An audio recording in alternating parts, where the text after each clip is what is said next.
Let's roll.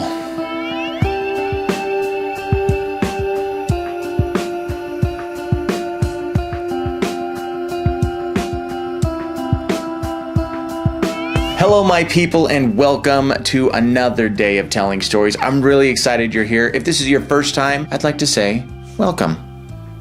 Welcome to the click. Speaking of clicks, go ahead and click that subscribe button, then hit that bell Quasimodo style. That way you'll always know whenever I upload a new video, which is going to hopefully be a lot more often, especially now that everybody's indoors. Okay, let's get to it, okay? I think it is well documented in science fiction that computers, machines, speaking to us, probably not the best idea. It doesn't always lead to the best thing. I mean, yeah, sometimes you have Iron Man and you're talking to Jarvis and he's a baller and he's awesome. But then on the other side, you have Skynet and all these other, whoever that was in the architect from the Matrix and all these other things where they deem humanity not able to control ourselves, and so they shut us down. Now you may be saying, but Matt, that's science fiction. That's what they want you to think. This is certainly true with all of our virtual assistants. I don't know about you, but Alexa doesn't always do what I tell her to. Siri barely answers. Cortana, I have a special place in my heart for Cortana. If you first met Cortana back in 2001, then you also have the same affinity for her. Obviously, what I am talking about today is smoke detectors.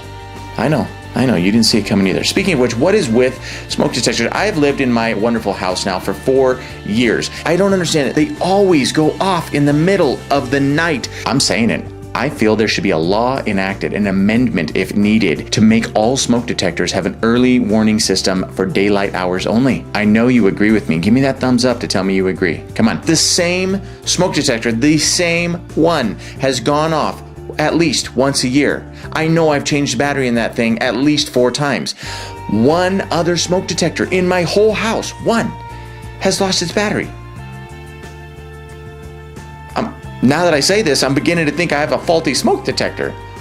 I've never been in my house sitting there eating breakfast and then all of a sudden, chirp, chirp, chirp. That never happens. It's annoying. You know what I'm talking about. It always happens in the middle of the night. You see, the machines are already starting to take over. They're disrupting our sleep patterns. And where my story begins is not in my own home, but before the COVID lockdown had gone into effect, I had the good fortune to travel to Oklahoma for a class for work, and I got to go see some of my friends. Now, I've been to this house a couple of times, but I'm not super familiar with it. In the middle of the night, I know exactly where the restroom is. I wake up, gotta go pee. Sorry, it had to happen. I'm in that groggy phase where I know where I have to go.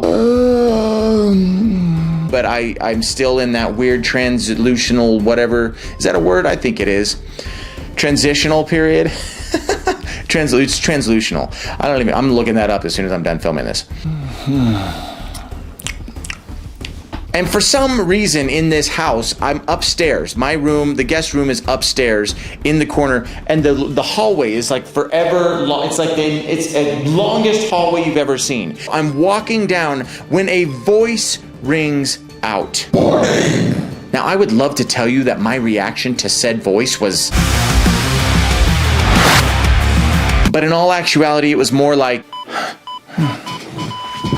Don't look at me like that. Imagine if you were in your own house, you get up to walk to the bathroom, and all of a sudden a voice... Actually, you know what? If that was in your own house, that would be terrifying because you'd be used to everything there. Okay, I'm a pansy. I didn't even wait for the rest of the message. I just went right into heart attack mode.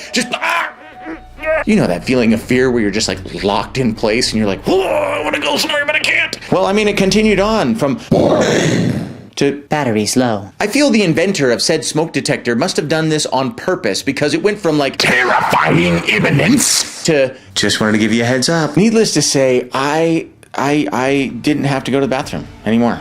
I went right back to bed and shook there, terrified and alone. It was fantastic. We washed the sheets the next day. I hope you guys enjoyed that story. Until I see you again, stay safe, stay healthy, and keep telling stories.